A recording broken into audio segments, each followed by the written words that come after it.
Hi, kindergarten families. My name is Jen Brummer, and I am the school nurse at Byron Primary School.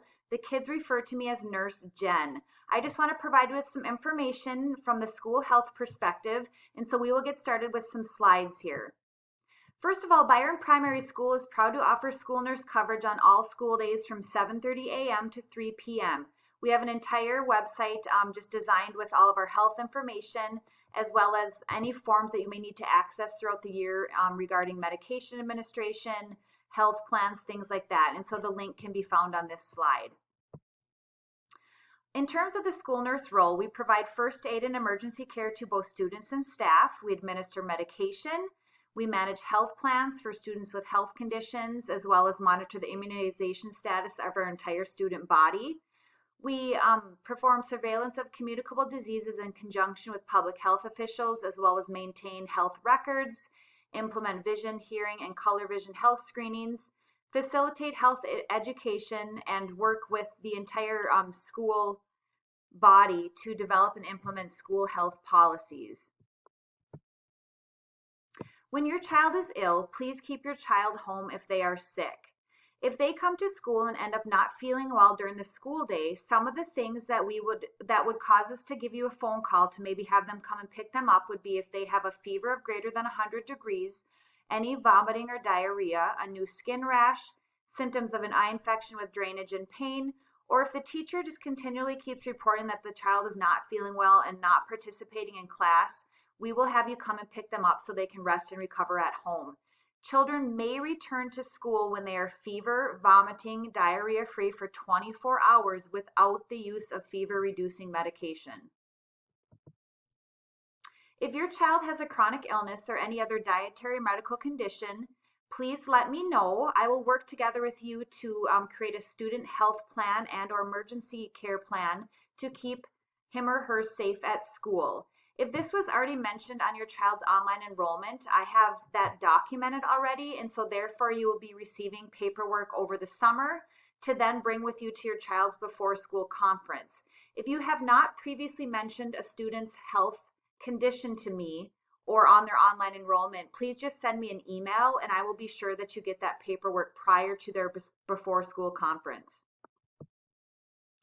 All medications are parent provided, meaning that we do not stock Tylenol, ibuprofen, or any sort of pain or fever reducing medication at school.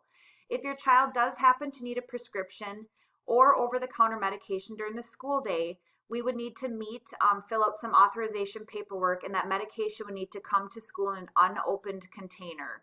The school medication authorization form can be found here. Kindergarten immunizations. Prior to the first day of school, all incoming kindergartners must be compliant with Minnesota state immunization requirements or provide the school with notarized immunization exemption per Minnesota state law. Once again, this is Minnesota state law, not just a Byron Public Schools initiative, but we do need all students to be compliant with immunizations prior to the first day of school. The place that provides the most confusion is that once your child turns 5, there's a whole nother series of booster vaccinations that are due. And so most of your children up to this point are compliant. However, on his or her 5th birthday, there is the DTaP, polio, MMR, and varicella that is required at that age. And so those are the ones that we're still missing from most of you, probably because your children are not 5 yet. And so if this happens over the summer, I'll provide you with some information in terms of where to turn in that updated immunization record. A complete list of Minnesota immunization requirements can be found here. And if you do not have a printed clinic copy to submit, you can manually fill them out with a pen on this form that is on the second link located here. And then the area to inform us of any notarized medical or conscientious exemption is found on the second page of our immunization form. So once your child has received their 5-year-old immunization boosters, please submit a copy of their updated immunization record to Tina Ruffsedge, our school secretary. So her email is here. You can either scan and send it to her that way, or you can mail it to Tina Ruffsedge at Byron Primary School, and our address is listed here. Here are just a couple reminders in terms of school health. I know that there's a lot of information to remember and that you'll be thinking through over the summer. But here are some bullet points to just kind of remember in terms of school health. So before the first day of school, please turn in your child's official birth certificate. Please turn in your child's completed early childhood screening record. And please turn in your child's immunization record, which includes their 5-year-old boosters and, or once again, their notarized exemption.